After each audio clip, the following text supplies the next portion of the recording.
Good afternoon, good morning, welcome wherever you're connecting in from. We're delighted to welcome you to today's webinar, sponsored by Explio. It's a challenge for everyone to manage multiple projects and multiple work streams across different business units, across different development methodologies, different types of development. And there's always a risk that things fall between the cracks. And one of the things that all too often falls between the cracks is quality. So with that in mind, Explio kindly commissioned QA Vector Research to undertake research amongst North American financial institutions to understand how they face off against these challenges and what kind of solutions they've come up with. In a moment, I'm going to present some of the findings of that research.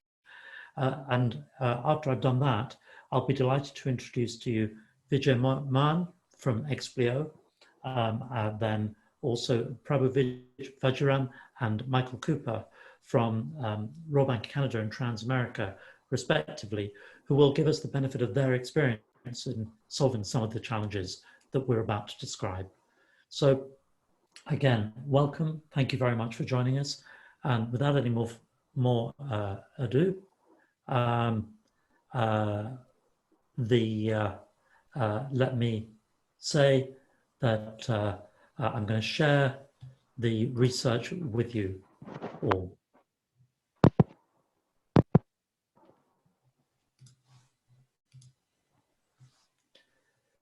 So we're looking at how do you differentiate solutions for in North America for different types of challenge. As I've mentioned, we see operating models transitioning from waterfall to agile. It's not a switch, it's a transition, it's an evolution. So how do all of you, how do financial service providers manage engineering and ensure quality? We're going to look at some of the key issues that we have seen. Well, the majority of firms that we see are approximately midway through their transition. There's almost no established firms who are either wholly waterfall or wholly agile, and therefore just as there is a mix of legacy and newer agile applications, very often what we're seeing is a core backend system, a core banking system, a payment system that will be built in a legacy mode and in legacy format, and then a front end that's being developed in sprints. Everybody is seeing some automation-led improvements, but almost everyone has a whole lot more to do.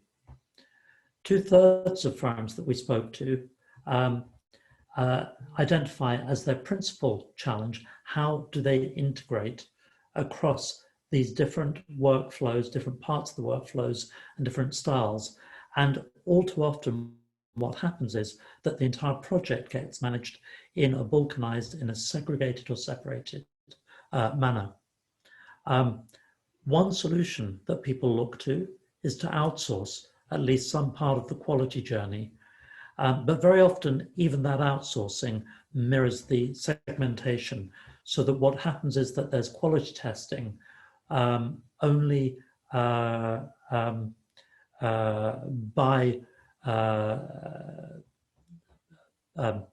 microservice rather than for the whole workflow by application and microservice.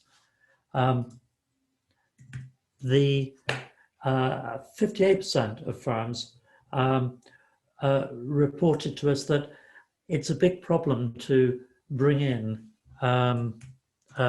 outside vendors to make sure they're thoroughly integrated with the workflow and the challenge of achieving quality testing. And so our suggestion on the solution has to be to start with effective tracking by workflow, by chain of events, not by microservice and development activity. And that will then lead very naturally to the building the solution and ensuring quality around those issues. So overcome the challenges of detached teams, monitor and track not just within but across those teams, and measure success and outcomes not by microservices but by the overall group. Engage your consultants to work across and help fill those gaps. Now, we're going to share the fuller findings as well as key observations from today's meeting after this event. So I'm not going to say too much more about that, but I wanted to share this with you by way of setting up the background to our discussion.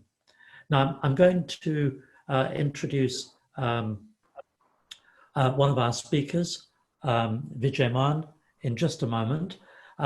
Before I introduce Vijay to you, what I would like to do is just say that I'm very grateful that Prabhu from Royal Bank of Canada and Michael from Transamerica have joined us to give us the benefit of their experience. And it should be said that, and it's very important to note, that they've been happy to join us. Although they're not currently clients of Explio, they all share with Explio the same wish to find a better quality journey. And that's what this webinar is about. It's not about convincing you of any one of our stories, but rather just making sure that we explore the challenges of working across multiple styles and multiple projects. That said, it's my great pleasure to introduce Vijay Maan, who is Regional Head of the Advanced Solutions Group of Explio, to tell us just a little bit more about Explio and their approach to solving the kinds of challenges that I've described. Vijay. Yeah, thank you, Justin. It gives me great pleasure on behalf of Explio to welcome our panelists and our guests. So, like you rightly pointed out, quality is something which is very close to us. Explio, as you may be aware, delivers end-to-end integrated services for digital transformation. The type of services we deliver range from engineering, management consulting, quality services, as well as development. So we are based in over, we have clients in over 30 plus countries throughout the globe, and we take great pleasure in actually delivering quality services to our clients. So though we deliver a number of services, quality engineering and quality as such is a core to the services that we deliver. And when it comes to quality engineering, of course, you do have a wide range of services that we deliver. And I'm really looking forward to interacting with the participants in this panel, who, as you rightly point out, come with a great deal of experience as far as the quality assurance is concerned.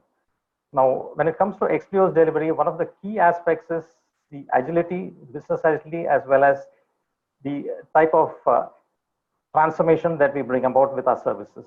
And this is rather key to actually enabling digital transformation. And these are some of the areas, as you rightly point out, that we are discussing in this panel. So thank you, Justin, and a warm welcome, like I said, to our participants and our panelists. Thank you, Vijay. So before I introduce our panelists, I'm going to throw a question to our audience. This is an interactive event. And it's to find out, I said that everybody is somewhere along the journey to automation and nobody's complete, and I would assume that nobody hasn't started.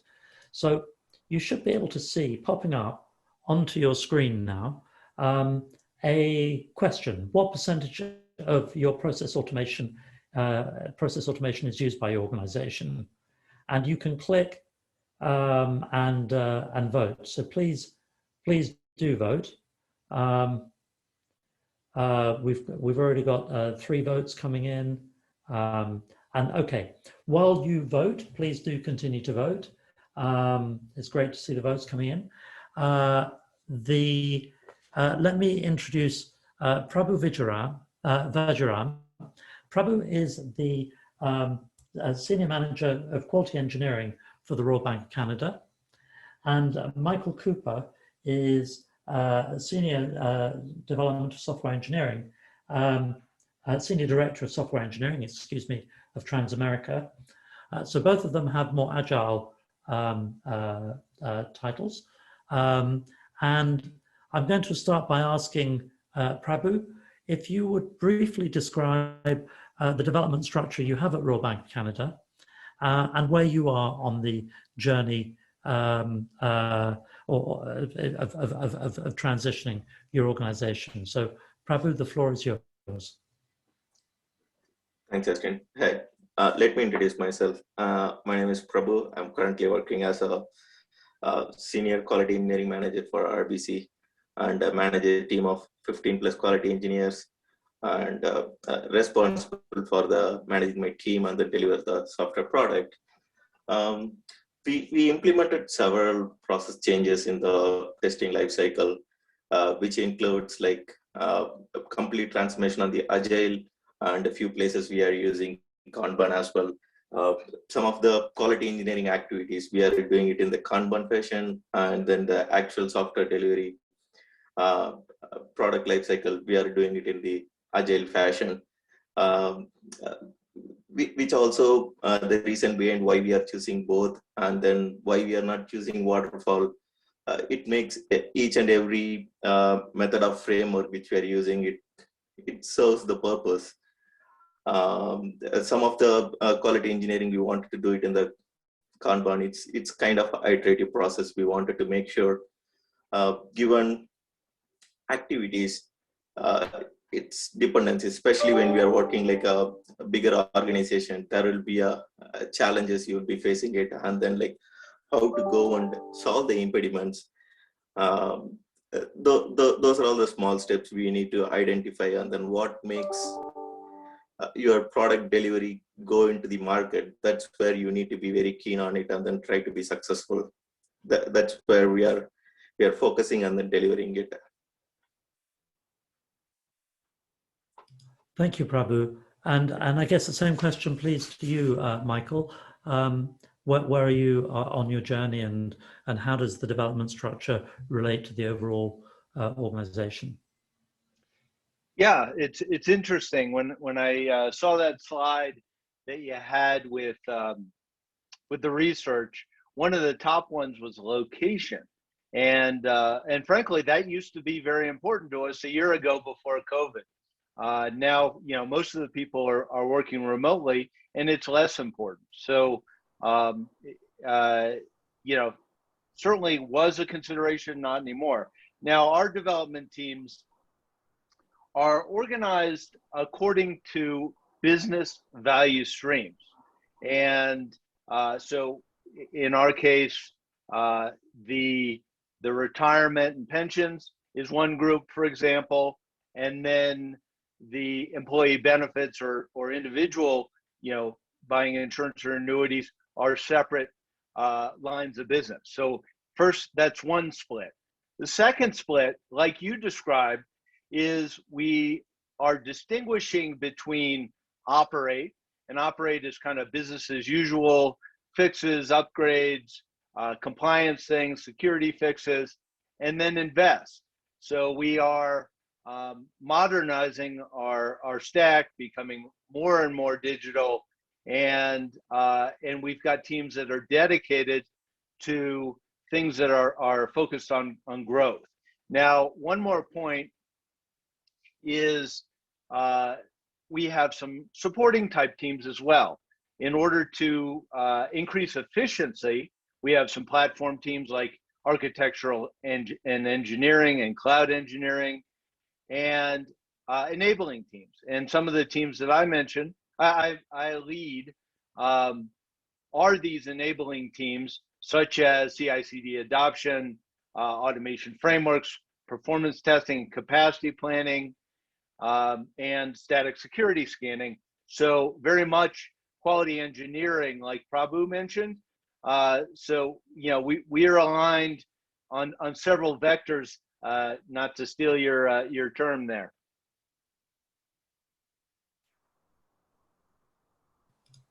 Thank you, Michael. So if yeah, if you want me to follow up on the agile journey, I'm happy to do that, or we can move on. Yeah, well, actually, that was exactly where I was going. So why don't you come straight back on that? Just before you do, I think just to emphasize the point that I've made in my opening remarks from our audience, no one claims to be more than 75% along the way of process automation, and the vast majority are somewhere under half. Yeah, that's a really good point. In terms of our journey, I would say it's anything but a straight line, and we're really focused on matching the business and operations and customer goals, if you will, for the company. And we are organized into small teams. It's important that we have frequent input from the business in terms of product owners. We do have a lot of kind of things that you would think of as agile, like the daily stand-ups, the retrospectives, burn down charts, all of that type of stuff. However, because we're in a highly regulated industry of finance and insurance, we also have some practices that would seem very waterfallish, but it's truly iterative. So, for example, we do track, milestones for, basically quality gates throughout the SDLC. So there are some aspects that look very waterfallish, and then other things that are extremely agile, like, embracing DevOps and automation, continuous testing, etc. So that meld, if I can come to you, Prabhu, that meld across waterfall and agile for different parts of the process, that's something that you'd see at Royal Bank Canada. Where are you in that journey of adoption of DevOps?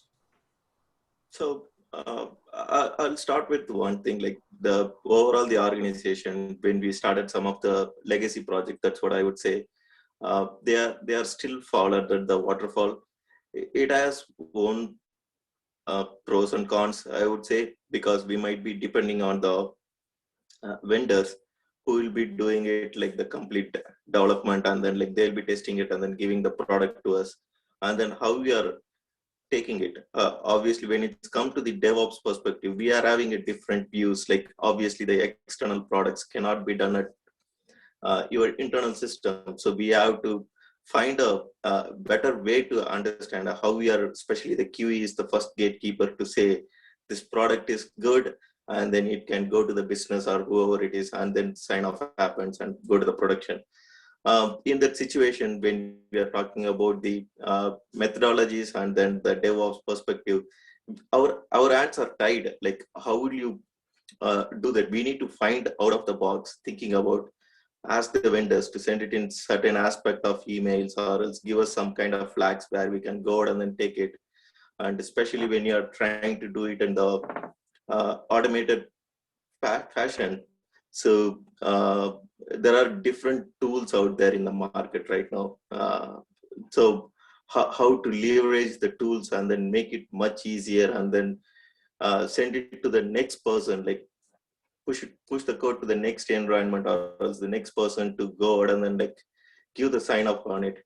So that's the way we are like focusing, even though the other parts is like waterfall, how we can adapt in the current environment, make it in a more agile fashion. That's what I would say. And along with that, improve your DevOps in that. So that's the way we are approaching that. Now, Vijay, what I'm hearing is exactly the challenge that we described in the opening, the shift and different parts of processes which are all essential to one maybe workflow, some agile, some DevOps. How do you solve for that as a supporting consultant? Yeah, these are some very interesting points raised by Michael and Prabhu. See, one of the things is we service a number of industries, not just banking and financial services and insurance. And but what we see, especially in the banking and the financial services, is that you do have this mix of waterfall and agile.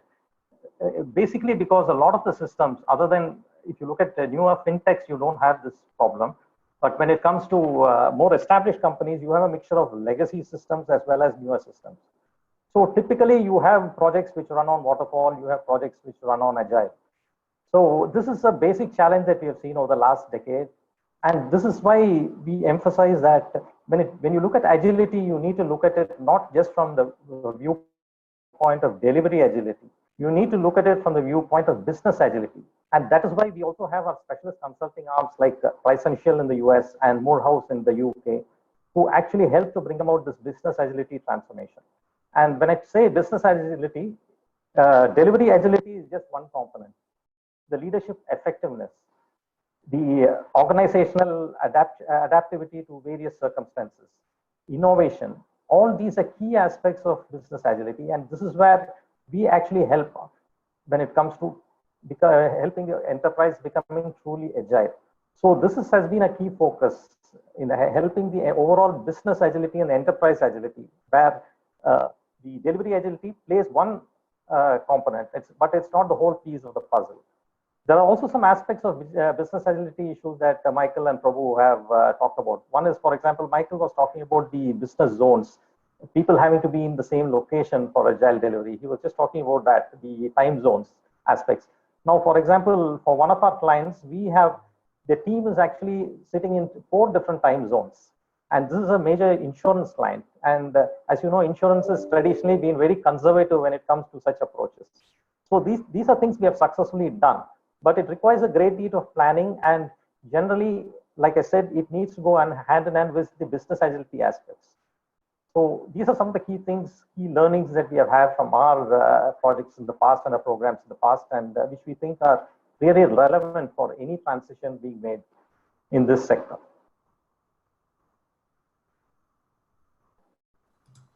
Thank you.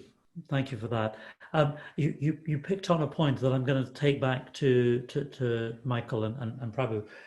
You talked about business agility, and it made me think of cultural change, because we've been doing work with a number of firms benchmarking quality. And one of the things that we've seen is that successful agile or DevOps models allow a higher defect escape ratio and turn users into testers, in effect, and couple that with rapid remediation. Now, to accept doing that requires you to be comfortable culturally, which most banks and financial institutions aren't, with a certain defect escape ratio. I'm just wondering, Michael, have you seen that cultural change there at Transamerica? How have you fostered that change? Or do you even see the issue? Do you agree with the issue? I do agree with the issue, and it's something that we're constantly, trying to improve on. So, in terms of alignment with the business and kind of not, and if you will, partnering from the very beginning, I think is very important. Is really having a combined understanding of what success looks like, what is the true definition of done from a business and operations perspective, and then how can technology support that. One of the special projects I've taken on recently is partnering with representatives from the different business lines in forming a quality council or quality review board to kind of make sure that, first of all, we're building the right things, and then we're building them right, and having complete buy-in from the business, saying, okay, let's get a sign off here that we all are in it together. Let's review, for example, our automation test cases through demos. What things are we missing? So at the end of a release, or at the end, when something goes live, we don't have different groups pointing at each other. We have everybody in agreement. Now, is it perfect? No, but that's the goal that we have with that. Does that cover kind of the direction of where you're going? Sure, it does. Prabhu, and have you seen that need to educate people culturally to accept different outcomes, particularly in the defect escapes area, but also in the speed of remediation? it's fine to have defects if you fix them quick, and the next update isn't 9 months away. Is that a cultural change that you've experienced at the Royal Bank of Canada, and have you found it? Yeah, I need to steal some of the Michael's example as well. When we initially moved from waterfall to agile, the business is not ready to do the change. Like, there are so much pushback saying that no, this is not working. You are asking every 2 weeks or 3 weeks to come and test it, and then making sure certify the product. And we are finding the issues like QA team. When we initially started, there might be the business gap when we initially starting some kind of new product. There are some gaps, like they will miss it. Business and operation teams coming back and then telling us like, no, this is not working.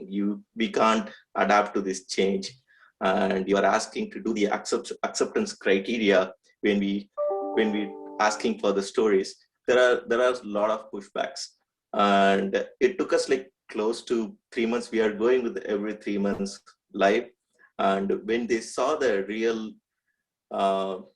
it's a big product. When they saw the real outcome, something they were like the customers can experience within 3 months, that's where it make a big ticket for us to go with the agile methodology. So when we made success to one big product, it's like spread it across the unit, and then like some other team started coming, and then like, how can we come back and then like improve our delivery process? Like, what would be the best method? Should we go as a similar to the other team? It's not like straight away you can take the agile project, like just it's not a one-day effort. Like, you need to do the planning and then making sure how you are delivering it, and then what are all the problems you will be facing it. We need to get the business, the product owners, everyone into the same page, agreement page. And then if we started implementing, that's where we made a lot of success on the some of the implementation we did it on the agile. Yeah, Justin, just a follow up on your question. The when there are known issues that are going into production, right? It is important to have that conversation with production support, with the business, to say, are we all in agreement to go with these known issues, right? And the answer is it depends. If the issue is about transferring money and it's going to cost a lot, that's one thing. Versus if the message at the bottom of the page is the wording slightly off, the fix for that will be prioritized in a different manner. So a lot of it is kind of agreeing on service level and kind of time frames for how quickly things get fixed, or if they can go to production anyways. And it goes back to what I mentioned earlier, is everybody agreeing up front on the definition of done, not only from a business perspective, but also non-functional requirements. So if everybody agrees that we're going to scale this thing so it can do, let's say 10,000 concurrent users, and somehow we get 30,000 users and there's some slowness, there's an acceptance that we all agreed on this. Or if we say, well, we can test it with these 5 devices for the mobile app, but we can't test the older ones, there's an acceptance of that. But it's all a matter of communication. Of course, every person wants it to be perfect, but anybody in QA knows that that's virtually impossible, right? There's too many corner cases and edge cases, etc. Thank you. Before I bring Vijay in, I'm going to do another Ask the Audience question. And it's about outsourcing assistance on assuring quality. So the question should be appearing on your screen. Does your organization plan to seek help from a financial services quality assurance specialist to achieve quality outcomes? Is that something that you're looking at? And with that said, Vijay, why would you see a benefit of providing externally based support versus, I mean, the challenge always around consultants is, well, why aren't we doing this ourselves? Isn't this part of our job? So what's the benefit that you would say that people should expect? Most people so far voting are expecting to go to a third party for quality help. That's a very, very valid question, and that's a big debate around this. I mean, that will continue, I know, but the key aspect is what is our core competence is a key question for any company. What should we focus on? And today, when you look at the dynamic nature of the market, focusing on your core business is going to take up the majority of your bandwidth. Do you have the resources and do you have the skills to do all the additional aspects of supporting your business is a major question. And if you look at even the survey that you have done, a lot of aspects are around cost. One is that is a basic standard when it comes to outsourcing. But I think it would be rather deceiving ourselves if we just look at from the cost aspects as far as outsourcing is concerned. If you look at today's quality assurance, for example, it is no longer the type of assurance that you had, say, a couple of decades ago. It is extremely complex now. You have pervasive automation, for example, and you have very, very challenging areas where even the specialists are still evolving approaches. For example, for AI ML models, how do you go about testing the validity of such models? These are all areas which even the specialists are coming up with newer and newer approaches, and which, say, a company which is focusing on financial services or, say, insurance or banking does not have the bandwidth and should not be looking at these areas. So these are the areas that essentially we should be looking at for external help. Secondly, when you look at certain other areas, even non-technical areas like agility, for example, some very interesting examples given by Michael and Prabhu regarding the challenges they face in bringing the business on board. Typically, for an agile transformation, for example, you do require the support of consultants who bring in the practical experience and help you to make the transition. The difference between, for example, you just taking a person internally as a Scrum Master or a product owner and bringing an external person with the experience as a Scrum Master is immense. It actually speeds up by a factor of, I would say, 10x or 20x your transition velocity. So these are all aspects that you should look at, and not look at outsourcing or bringing in external vendors as merely as from the cost angle. And also an important aspect is that you don't look at people as vendors. You need to actually look at partnerships where the partners you bring in actually help you not only in what they're brought in for, but actually help you to transform your organization. So I think these are key aspects that you really need to look at when it comes to choosing a partner.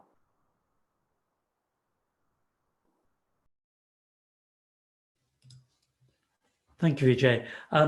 Just a question. I think that Michael and Prabhu, you both outsource a comparable share from what you've told me previously of your support, particularly around the quality area. So rather than asking you to reveal the specifics, what are the key drivers of where you look to outsource and why you outsource? Perhaps I'll start with you, Michael, if that's okay. Absolutely. So we try not to outsource the accountability and the kind of core capabilities, right? The deep business knowledge, etc. But we have kind of evolved our workforce strategy quite a bit. We have a very strong CTO that came in a few years ago, who had a very strong point of view on this. And when I got here, we had many kind of staff aug vendors, and people had been here for quite a long time, and they had built up knowledge, but we couldn't let them go because they had the knowledge. And one of the wise things that I think the CTO did, and I'm supportive of this, is consolidate, or ask us as leaders to consolidate to a few strategic partners. And that gives us the ability to ramp up capacity as needed and ramp down as needed. So we've consolidated and kind of knocked off a lot of the very expensive onshore contractors and have increased our offshore ratio quite a bit. From a testing point of view, we have outsourced, we've worked with these strategic partners in a lot of different ways. One is a whole team. So a team with the product owner, with the scrum master, with the developers, and with the testers and the SREs all together. So it's a cohesive unit. And then those teams have to meet our Transamerica high quality standards. So that's one thing.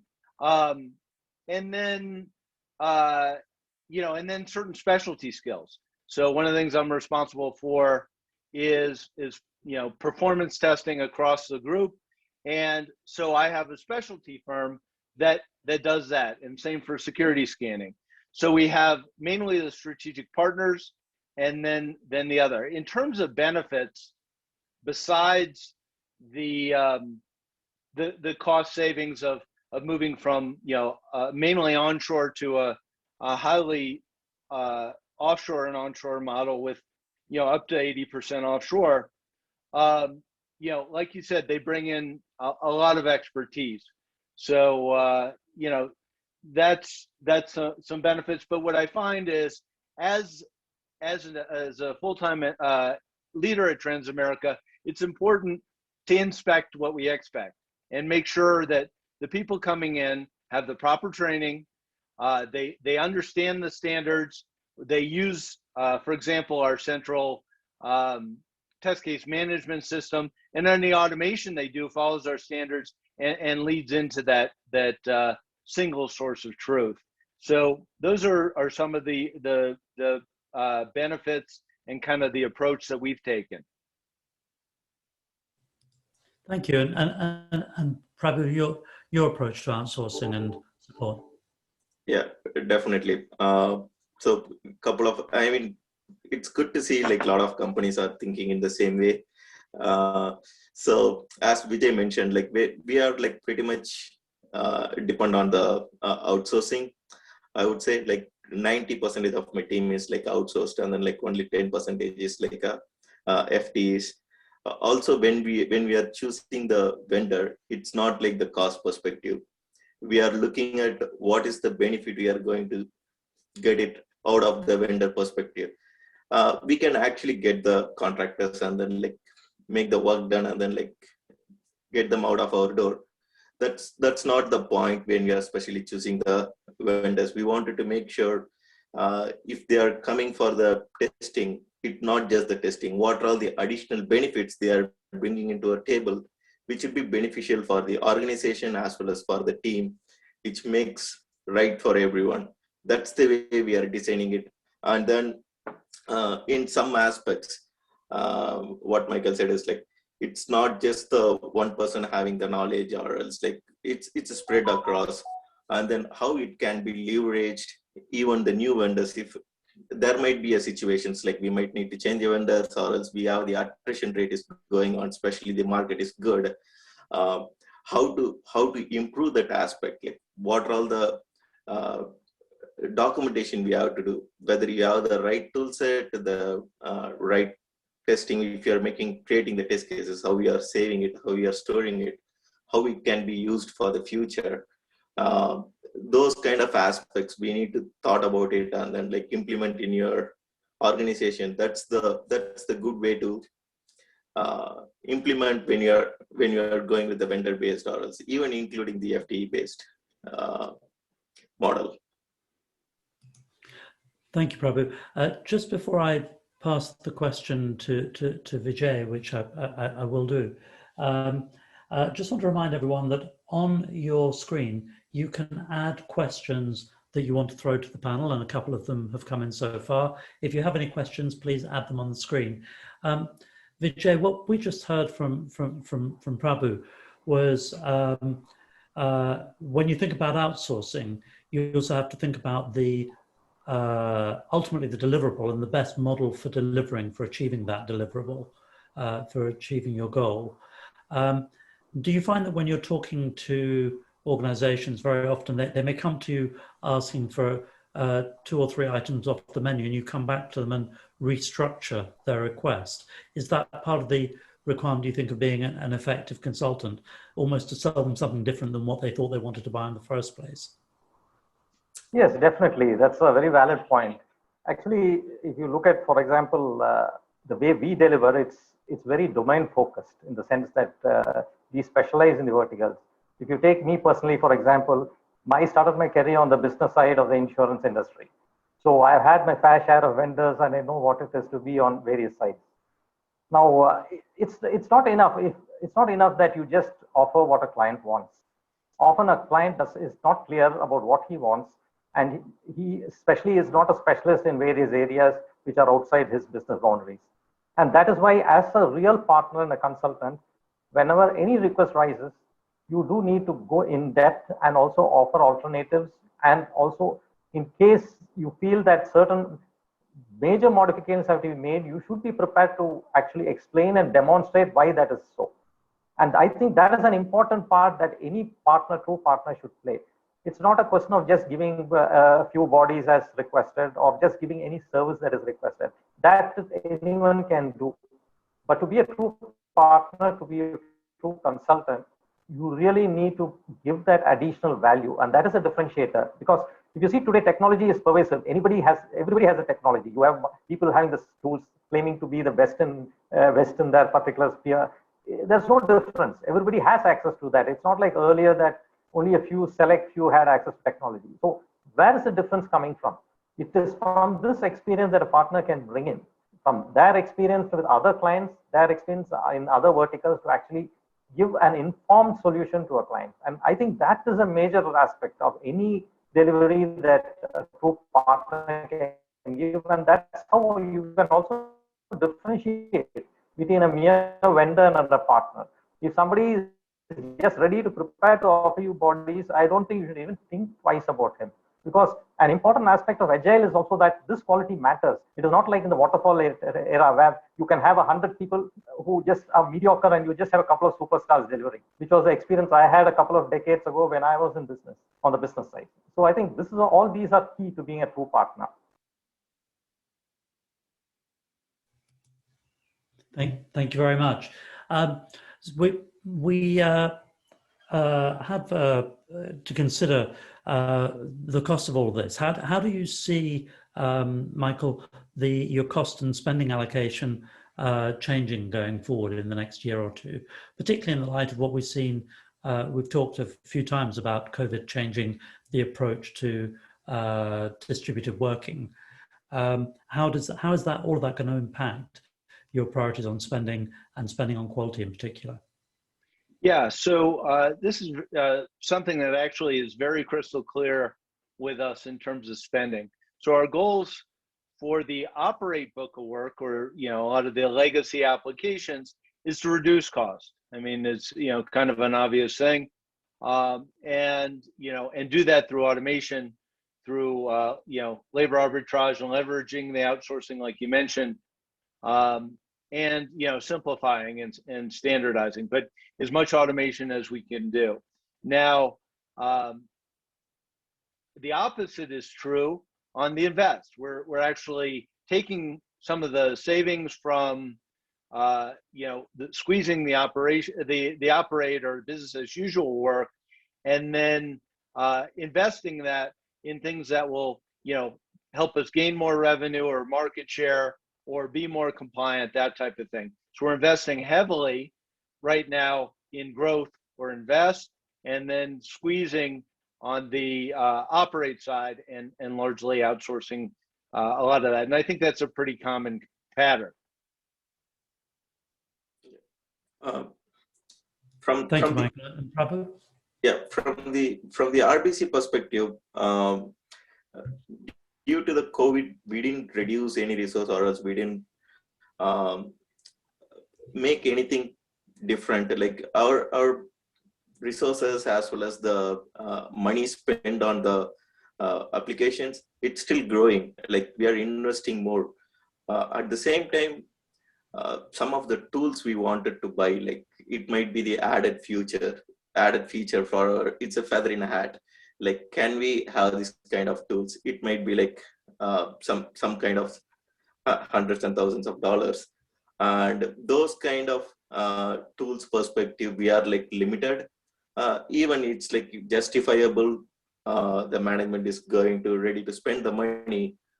That's the only difference we are seeing on the investment perspective. Apart from that, pretty much the investment is the same. That's what I would say. Thank you. Just one question more before I go to some questions we've got from our audience. And it's a subject close to my heart. I mentioned that we've been developing QA vector analytics to benchmark the efficiency of the quality journey that banks are undertaking. So I'm curious to know, how do you benchmark your quality investment? And perhaps, Michael, I guess that's for me. Yep. All right, super. Yeah, so we have a lot of the kind of typical agile metrics, and we have a real-time dashboard and weekly reporting. We also track things to improve efficiency, like automation percentage, like performance benchmarks, and we report weekly on the 50 longest running transactions, things like that. So we can track that. We look at the whole portfolio, and this may sound like a very simple thing, but look at application by application, and make sure everyone is security scanned and understand the vulnerabilities. Make sure that we have a automated build verification and automated regression test, and measure information about that. But where the rubber hits the road is how we impact our customers in the business. Incidents going to production, we measure very tightly. We do root cause analysis, and mean time to restore or repair. We measure that very carefully, and it's even included in some of our incentives. Now, some of the things that we do that's a little bit more fun. One is we have kind of a gamification platform that we built that measures quality, velocity, and value. And from a quality perspective, again, it's understanding defects reported pre-production versus production incidences. In terms of velocity, it's how many, let's say, JIRA tickets we're getting done per release or per sprint, and comparing teams kind of head to head to see, in a way of kind of friendly competition, more of a carrot than a stick. And then value, it's are we delivering what we say we're going to deliver in the releases, and is it what the customers and the business expects? So those are some of the kind of different and fun things that we do to keep that visibility, transparency, and so forth, but also to help us keep in compliance with all the regulations that happen in financial industries. Okay. So it's about measuring elements of the process rather than overall efficiency, but that gets judged by the effectiveness in front of the customer. The business and the customer, yeah. I mean, it's really, what is the customer experience? And when I say customer experience, there's the end customer, the people who are and the and the frontline employees as well, who support our customers. Sure. Prabhu, same question to you. How do you benchmark how effective you're being at delivering quality?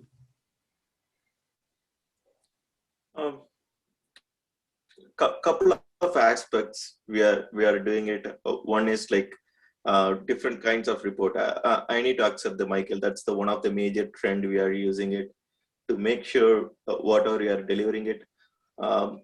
Especially the report perspective from the operations team, we will get back the customer facing issues. We'll measure that how much we delivered something on this quarter, how much pushback we are getting it from the customers, and then what should be improved on the, it includes the business perspective also, something they might have thought about it and then delivered it. And especially to the customer's perspective, that's not the one they wanted. It drives down to the business as well as the quality and development. It's drills down. That's where we are like benchmarking it and then making sure how to improve the process to make sure what the end customer is getting it. That's the way we are defining it. And in the quality perspective also, like especially just on the IT perspective, we are putting a measures like benchmarking how much defects we are not leaking, and then what would be your ROI when we are investing so much on the automation and then some different tools like performance virtualization. There are many tools we are investing, and then what is your benefit we are getting out of it? Are we able to achieve the cost what we spent on the resources and then the tools? How are we getting it? Those are all the benchmarks like IT, and then the overall perspective we are making it, and then generating the reports and making sure what we are spending and then what we are delivering is successful. That's the way we are like measuring it. Thank you. We've had a question come in that I'm going to ask to all three of you. We've seen a consolidation in the vendor market. I think just yesterday, Neotis was acquired by one of the larger firms. And the question is, with more and more such specialists being acquired by some of the larger names in our space, is this a helpful trend because you get the single point of contact for a wider diversity of tools, or is it a challenging trend because you lose specialist skills? Perhaps Prabhu, do you want to come back to me on that one? Yeah, I can talk about it. So we used to have like at least like 4 vendors a couple of years back, and there are challenges between the vendors. Like when it's like, even though the different products we are developing it, at the end everything is interrelated when it's go to the customers. And there were challenges, like some people will be doing like, no, it's kind of finger pointing, or else like no, it was good. The challenges, even the development perspective also, development might be the different team and then testing might be at the different team. There were challenges we faced, and before 3 years back we made it as a single vendor concept.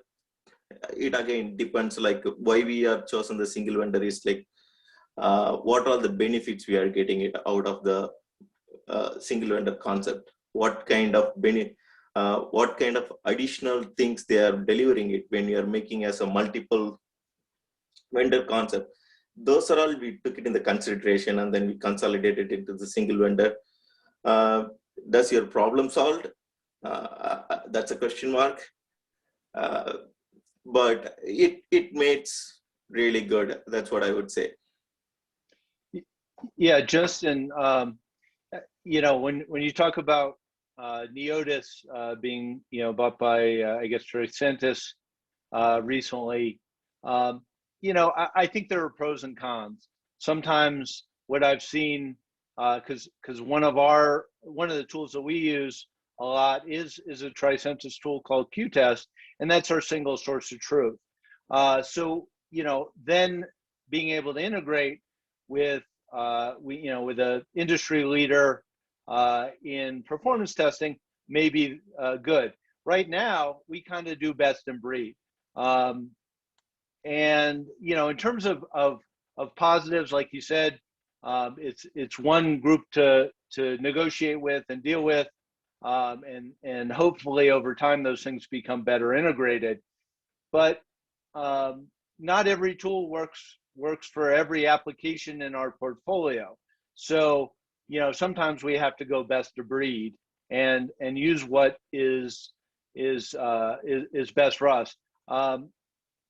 So in terms of consolidation of the tools industry, I think it's probably overall a positive. as long as they keep on innovating. One of the trends that I've seen in the past, and I actually a long time ago worked for a tool company, is, you know, a bigger company or a holding company might buy a tool and then, you know, and then kind of milk the maintenance, and that's something you don't want, right? But in other cases, the R&D of the bigger company is much larger, so they will invest more. So it just depends on the company. You know, the other trend that happens a lot, and we do this a lot, is where we can use open source, right? And what I would say is a lot of the open source tools are improving quite a bit, and you know, that's positive, you know, for companies like Prabhu's and mine, but it also pushes the vendors to do even better. So, you know, I think there are pros and cons there. The cons are typically when a larger company buys a tool like this, the prices go up. So you just got to watch out for that. And you know, and sometimes the smaller companies are more reactive to the customers, and you know, will integrate features that you want, etc. So, you know, pros and cons there. You know, I'll definitely explore the tools that you mentioned that I hadn't explored in a few years, because it comes in a bundle with some of the tools we use. Yep. That's a very helpful lead-in, Michael, to my last question to the audience, and then I'll come across to you, Vijay, for your feedback. But the question for the audience is whether you would in fact be interested in evaluating a proven framework and tools to measure your quality output. So is actually having access to a proven framework to monitor and measure something that would be valuable to you? So I'll leave that question up with the audience. I actually want to wrap by saying a huge thank you to all of our participants, to Michael Cooper of Transamerica, to Prabhu Bajaram from Royal Bank of Canada, and to Vijay Maan from our sponsors Explio. It's been a very interesting discussion.